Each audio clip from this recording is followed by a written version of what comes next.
Salut, c'est Matt, vous êtes chez Addicted et on va parler de la Rode Stealthfish.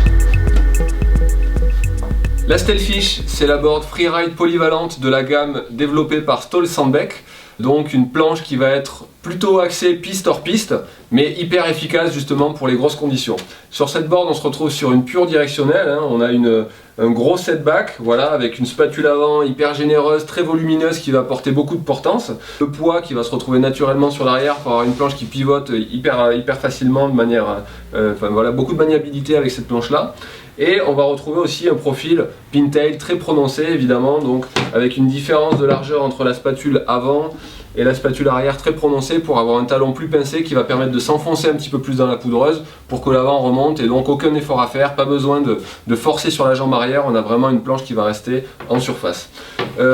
On se retrouve sur un cambre directionnel, c'est un fusion de camber, donc on va avoir un cambre classique sous les pieds qui va apporter de l'accroche, qui va apporter un petit peu de précision dans les placements, même en popo, donc ça va être super intéressant avec une zone de flat au niveau de la spatule et un grand rocker sur l'avant,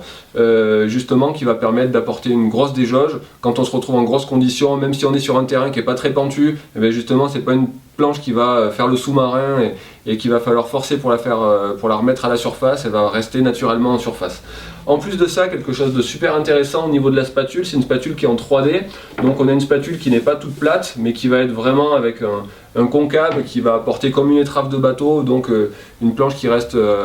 vraiment en lévitation. Donc tout est fait pour ne fournir aucun effort quand on se retrouve dans les grosses conditions, et donc zéro fatigue, on peut vraiment enchaîner les runs de popo. Au niveau de la construction, on va retrouver un Omega Rods dans la spatule qui va apporter de la stabilité aussi quand on se retrouve sur soit du plat, soit en prise de vitesse, et qui va aussi amener justement ce côté contrôle et réactivité sur les passages d'une carte à l'autre. Voilà, donc vous êtes à la recherche d'un gun de poudre qui est aussi efficace par son cambre sur piste, avec de l'accroche, de la précision, de la relance, du rebond, quelque chose de très vivace, très dynamique, mais surtout un confort excellentissime quand on se retrouve dans les grosses conditions, grosses poudreuses. Ça c'est vraiment son domaine de prédilection. La Stealthfish par Stål Sandbäck de chez Rode.